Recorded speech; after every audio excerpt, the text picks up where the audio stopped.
नमस्कार, आपके मुद्दे में बहुत स्वागत है आप सभी का। मैं हूं आपके साथ लोकेंद्र त्यागी। मध्य प्रदेश में कोरोना संक्रमण की रफ्तार अब काबू में है।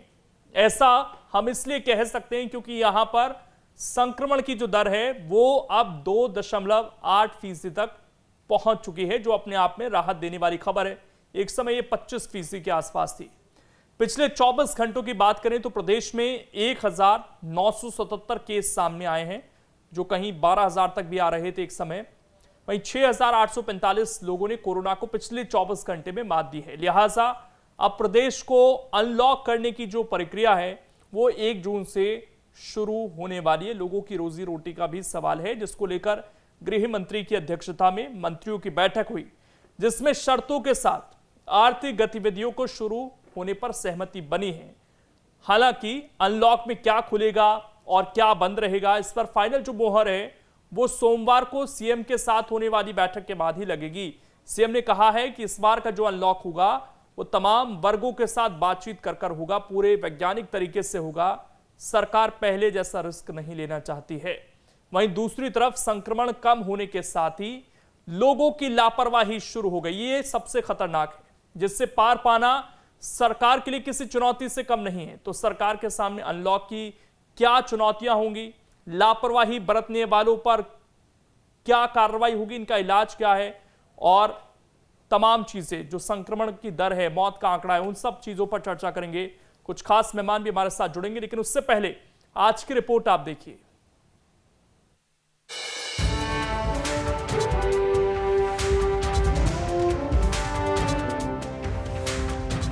मध्य प्रदेश में कोरोना संक्रमण अब काबू में है। अब यहां पॉजिटिविटी रेट गिरकर 2.8% तक पहुंच चुका है। विश्व स्वास्थ्य संगठन यानी WHO की गाइडलाइंस के मुताबिक अगर पॉजिटिविटी रेट 3% से कम हो तो कोरोना नियंत्रण में माना जाता है। ऐसे में माना जा रहा है कि प्रदेश में कोरोना संक्रमण काबू में है। मध्य प्रदेश में पिछले 24 घंटे में 1,977 नए केस मिले हैं, जबकि 6,845 लोगों ने कोरोना को भी मात दी है।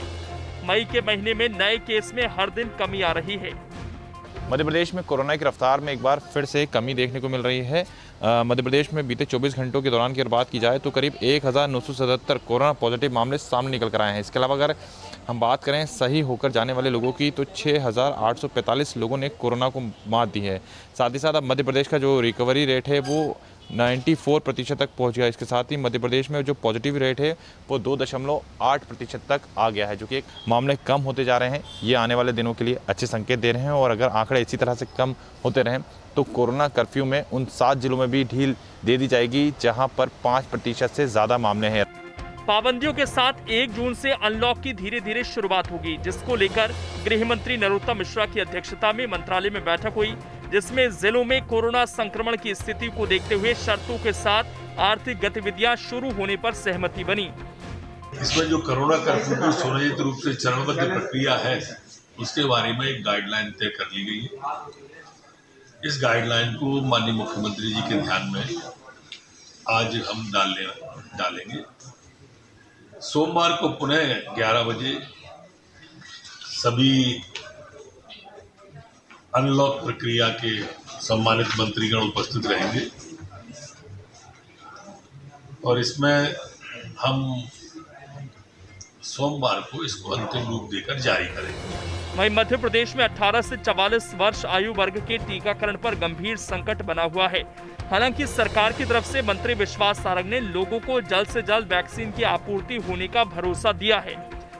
माननीय मुख्यमंत्री जी ने ये निर्णय लिया है कि यदि कहीं भी वैक्सीन के इंपोर्ट की पॉसिबिलिटी होती है तो हम उसको एक्सप्लोर करेंगे, और हम ये सुनिश्चित करेंगे कि यदि विदेशी वैक्सीन भी मध्य प्रदेश को मिल सके तो हम उसके लिए ग्लोबल टेंडर कर रहे हैं, और ये सुनिश्चित कर रहे हैं कि ज़्यादा से ज़्यादा वैक्सीन को हम प्रोक्योर कर सकें। वैसे मध्य प्रदेश में हम सुचारू रूप से वैक्सीनेशन प्रोग्राम को कर रहे हैं। दूसरी तरफ इससे उलट लोगों की लापरवाही की तस्वीरें परेशान कर रही हैं। लोग फिर से लापरवाही बरतने लगे हैं, जिसकी तस्दीक ये तस्वीरें कर रही हैं, जिसे देखकर आप अंदाजा लगा सकते हैं कि किस स्तर की लापरवाही हो रही है। पहली तस्वीर मंडला की है, जहां सब्जी मंडी में लोगों की भारी भीड़ उमड़ आई, जबकि दूसरी तस्वीर जबलपुर की है। भीड़ की ये तस्वीरें देखकर डर लगता है। अगर इनमें से कोई संक्रमित हुआ तो वो कितनों को संक्रमित कर चुका होगा। लिहाजा इन लोगों को समझना होगा कि अभी कोरोना खत्म नहीं हुआ है, कोरोना वायरस लगातार म्यूटेट हो रहा है। ऐसे में अभी भी सावधान रहना होगा, साथ ही स्थानीय प्रशासन को भी सतर्क रहना होगा, जिससे लोगों की भीड़ जमा न हो सके। साथ ही ऐसे लोगों को समझाना सरकार के लिए भी किसी चुनौती से कम नहीं है। Team news state. तो तस्वीरें आपने देखी और इन्हीं तस्वीरों पर भी हम चर्चा करेंगे कि ऐसे जो लापरवाह लोग हैं इन्हें सरकार कैसे रोकेगी। 3 खास मेहमान हमारे साथ जुड़ चुके हैं। जयंत वर्मा जी हैं, वरिष्ठ पत्रकार हैं, स्वागत है सर आपका। गोविंद मालू जी हैं, नेता हैं बीजेपी के, आपका भी स्वागत है सर। और अवनीश बुंदेला जी हैं, कांग्रेस का पक्ष रखेंगे, आपका भी स्वागत है। सबसे पहले गोविंद जी, देखिए 2-3 चीजें हैं, लेकिन क्योंकि अब हम अनलॉक की तरफ बढ़ रहे हैं, सबसे पहले चर्चा उसी की कि क्या स्ट्रेटेजी सरकार की है, क्योंकि बहुत सारे लोग अब ये जानना चाहते हैं कि हमारा जो व्यापार है उससे हम आगे बढ़ा पाएंगे। 1 तारीख से कौन कौन सी पाबंदियां रहेंगी, कुछ बातचीत हो पाई है या अभी सोमवार तक का इंतजार करना पड़ेगा सभी को?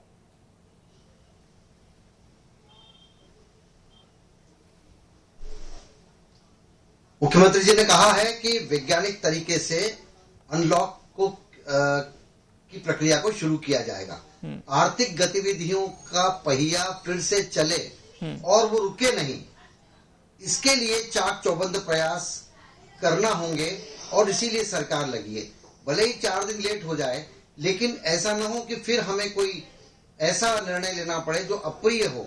इसलिए आर्थिक गतिविधियों को फिर से प्रारंभ करने के लिए विभिन्न वर्गों से, विभिन्न जो उसमें स्टेक होल्डर्स हैं, उनसे बात करके और उसके बाद में ये गतिविधियों को प्रारंभ किया जाएगा। और अब मध्य प्रदेश में धीरे धीरे संक्रमण की रफ्तार भी कम हो रही है, पॉजिटिविटी रेट भी कम है, इसलिए अब गतिविधियों को प्रारंभ करना अलग अलग जिलों में शुरू किया जाएगा।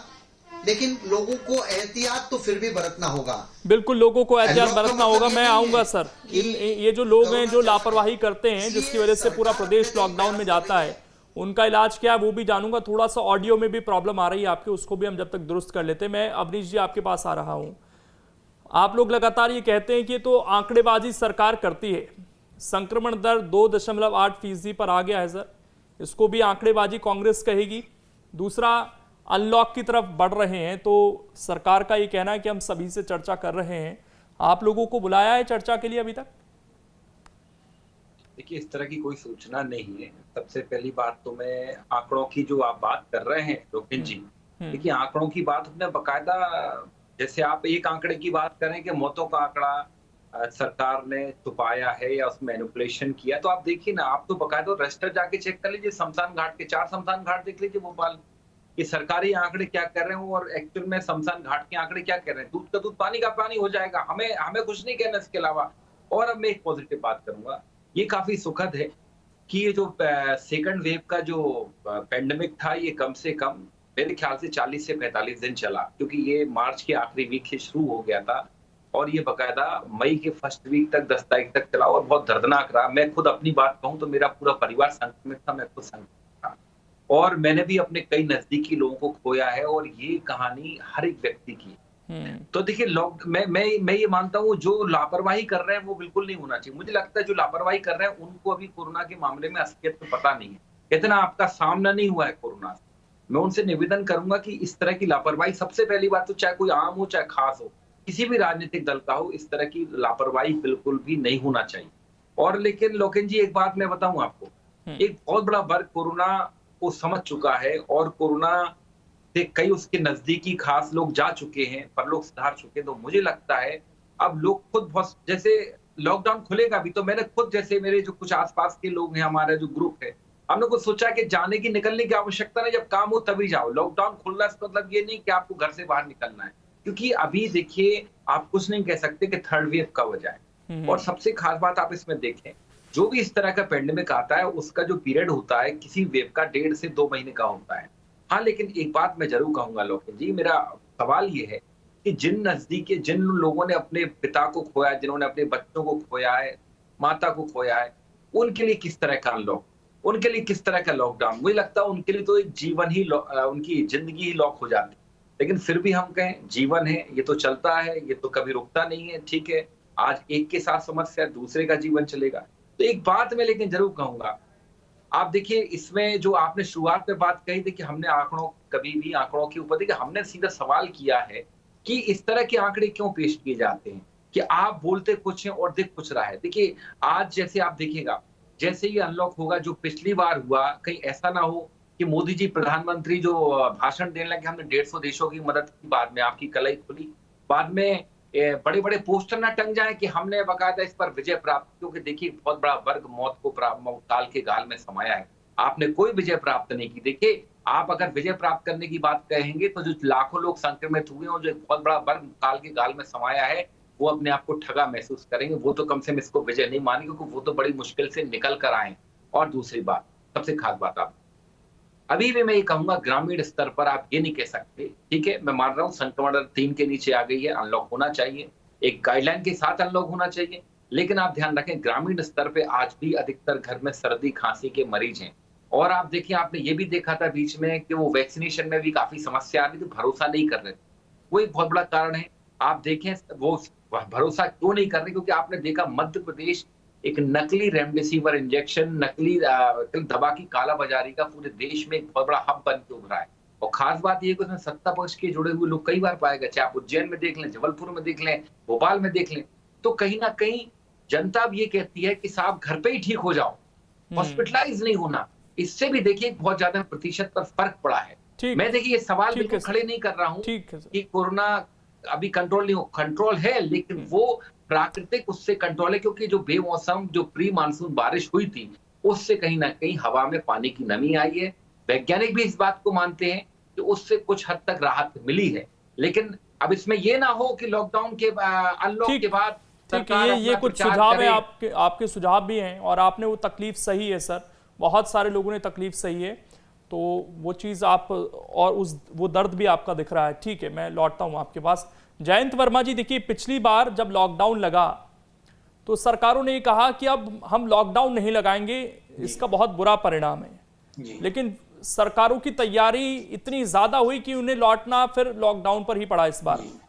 आपको लगता है कि यहां से कुछ सीखा होगा, क्योंकि लॉकडाउन का हर सरकार विरोध करती है, क्योंकि सरकारों को पता है कि नुकसान इसका कितना ज्यादा है, लेकिन सरकारों की तैयारी भी नहीं थी, इसीलिए दोबारा 1-1.5 महीने का ये लॉकडाउन हो गया, ना कहते कहते भी। इस लॉकडाउन से आपको लगता है कुछ सीखा होगा इस बार सरकारों ने, और जो अनलॉक होगा पहले से बेहतर होगा?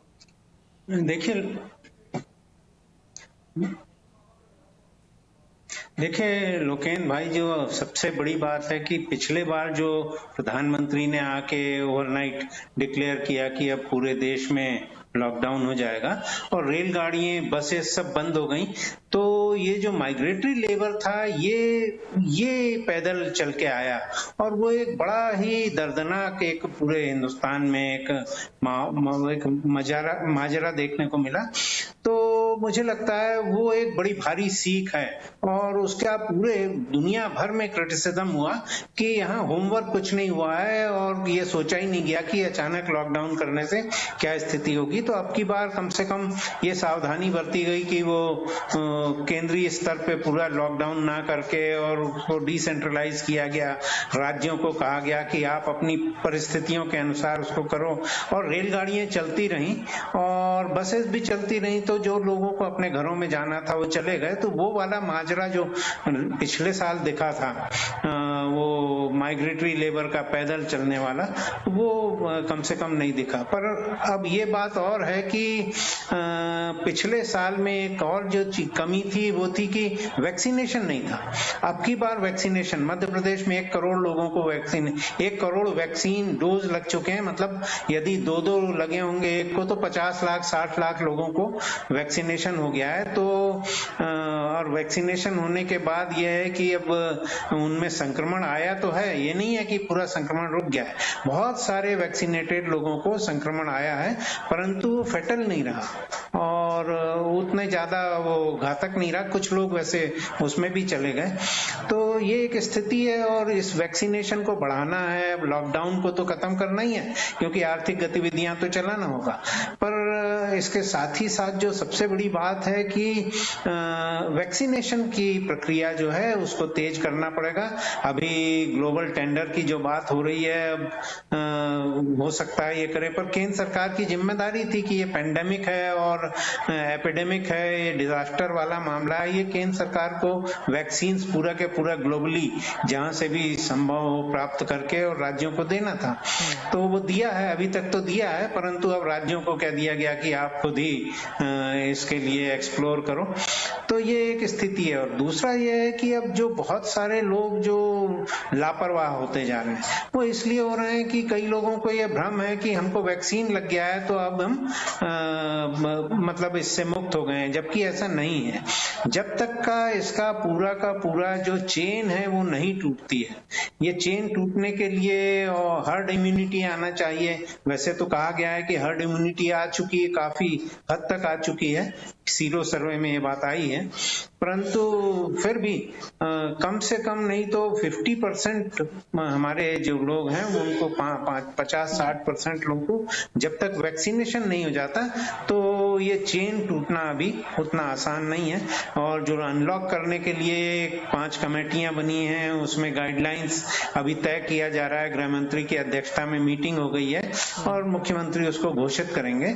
और उसके साथ साथ कोरोना प्रोटोकॉल है, इसका भी सख्ती से पालन किया जाना चाहिए, क्योंकि अब जो दूसरी एक आपदा आ गई है वो आ गई है, येलो फंगस आ रहा है, ब्लैक फंगस आ रहा है, और ये कैसे आ रहा है इस पे कोई रिसर्च भी नहीं है। बहुत ज्यादा इंजेक्शन की कमी है हमारे प्रदेश में और ये भी एक बड़ी आपदा है, इससे भी निपटना है। मैं लौटूंगा सर आपके पास। गोविंद मालू जी, इस बार जो लॉकडाउन हुआ सर, इसमें कलेक्टरों को ज्यादा जिम्मेदारी थी, उन्होंने अपने अपने हिसाब से जिलों में लॉकडाउन किया। जब अनलॉक होगा तो क्या कलेक्टरों को ही जिम्मेदारी होगी या प्रदेश स्तर पर एक तरह की गाइडलाइन सभी के लिए सरकार बनाने जा रही है? क्योंकि इससे थोड़ा सा कंफ्यूजन भी रहा, किसी जिले में कोई लॉकडाउन था, किसी में नहीं था। दमोह में तो बहुत बाद में आप लोगों ने लॉकडाउन किया, तो इस जो अनलॉक की गाइडलाइंस होंगी लोग कंफ्यूज ना हो, एक जैसी होंगी या जिलेवार होंगी?